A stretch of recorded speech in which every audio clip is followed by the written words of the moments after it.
ازيكم يا حبايبي؟ عاملين ايه؟ يا رب تكونوا بخير. هنعمل النهارده مع بعض الجاتو، وهنعمل التورته بطريقه سهله ومبسطه خالص، مش هتاخد معانا وقت خالص، والنتيجه بتاعتها مضمونه.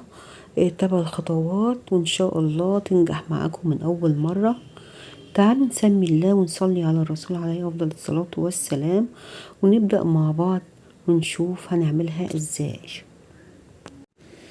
عندك مناسبة حلوة، عندك عيد ميلاد، وعايزة تعملي حاجة حلوة وتفرحي بيها أولادك، يبقى تعالي بقى نشوف المقادير ونشوف الطريقة ونشوف هنعملها ازاي.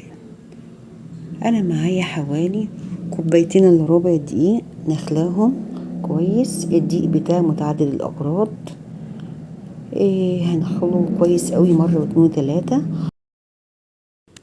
هضيف عليه باكو بيكنج باودر الشيف، وهضيف ذرة ملح صغيرة، ومعايا نص كوباية كاكاو خام مش محلى. هنعير المقادير كلها كوباية واحدة. هنخلط بقى المقادير كلها على بعضها بالشكل ده. تمام كده، هنركنها بقى على جنب. هنجيب الخلاط بتاعنا، خلاط ناشف ونضيف. هنضيف فيه كوباية سكر، لو بتحبوا الحاجة سكرها حلو شوية زودوا ربع كوباية كمان. بيضتين درجة حرارة الغرفة. انا البيض بتاعي كان حجمه كبير، لو حجم البيض صغير هتحطي 3. باكو فانيليا. هنضرب السكر مع البيض كويس قوي لحد ما لونه يفتح كده، حوالي 3-4 دقايق. لونه هيفتح معايا خالص بالشكل ده. هضيف بقى كوباية لبن دافية، ما هيش ساقعة ولا سخنة، دافية.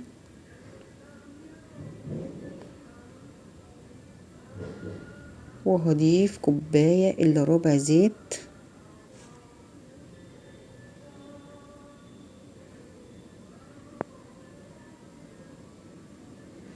هيضرب بقى المقادير كويس قوي،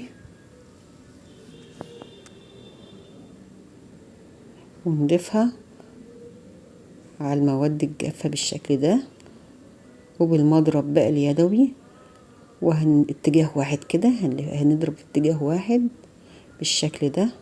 هنكون مجهزين معانا كوباية مية مغلية، وهنضيفها على المقادير بالشكل ده. ما تخافيش تبقى سايلة شوية، بس هي كده عشان تبقى هشة معاكي. خلاص انا كده خلصت. اخر حاجة بقى هنحط معلقة الخل. تمام كده. انا معايا صينيتين، واحدة مدورة وواحدة مربعة، هما مقاساتهم صغيرة مش كبيرة. هنكون دهنينها كويس، وهنفضي بقى نص الخليط هنا والنص في الخليط اللي في التانية.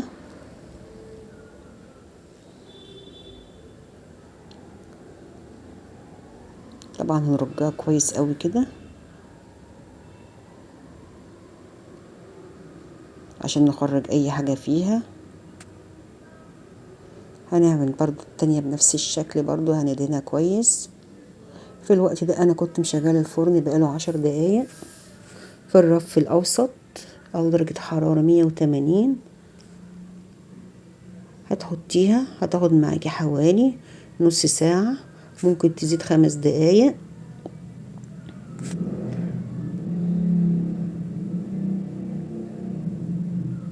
وهتطلع معانا بالشكل ده. هتختبريها طبعا بالخلة، لو الخلة طلعت ناشفة ما فيهاش حاجة يبقى هي استوت معانا. كيكة معانا هشة وطرية حلوة قوي. هنضيف كوباية سكر، 3 معالق كاكاو خام، لونه يكون كويس عشان تطلع معانا الكريمة حلوة. معايا كوباية كريم شانتيه خام، كوباية مية ساقعة متلجة، وهنضربها بقى كويس كده بالشكل اللي حضراتكم شايفينه ده، زي ما حضراتكم شايفينها كده. هنحطها بقى في التلاجة ونكمل بقية المقادير بتاعتنا. انا معايا كوبايه فيها معلقتين سكر على ميه مقلباهم كويس، سقيت الكيكه بتاعتي بيها عشان تبقى طريه وحلوه. واحط بقى طبقه كريمه، وهجيب بقى الطبقه التانية اللي احنا قطعناها منها واحطها، واحط عليها طبقه كريمه برضو، هغلفها بقى كلها بيها كده. والتزيين طبعا حسب ذوق حضراتكم، زينها بالطريقه اللي تحبيها. انا عملتها زينتها كده وحطيت كريز ورشيت عليها شوكولاته انا بشراها بالشكل ده. هنحطها بقى في التلاجة ونعمل الجاتوه مع بعض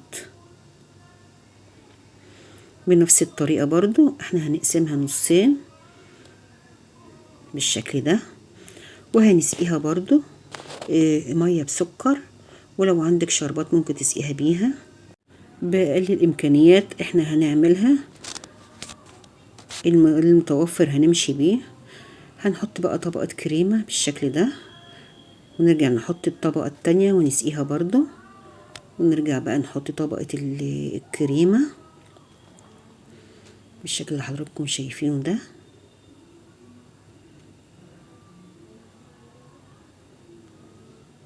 انا اتبقى معايا حتة كريمة صغيرة، حطيت عليها شوكولاتة اللي هي الخام، سيحتها وحطيتها عليها وضربتها معاها وحطيتها على وش الجاتوه بالشكل ده، وعملت لها اي رسومات كده بالشكل ده برضو تدي شكل.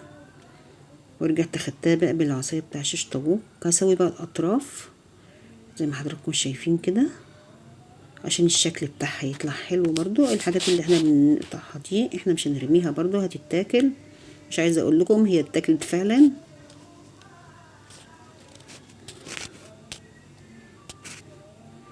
هتقطعيها بقى، هي عملت معايا حوالي 8 قطع جاتوه.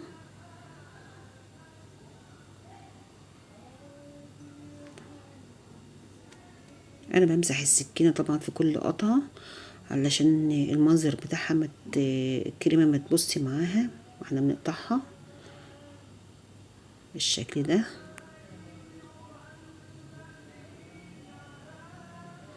وطبعا بقى التزيين زي ما انت عايزه تزينيها.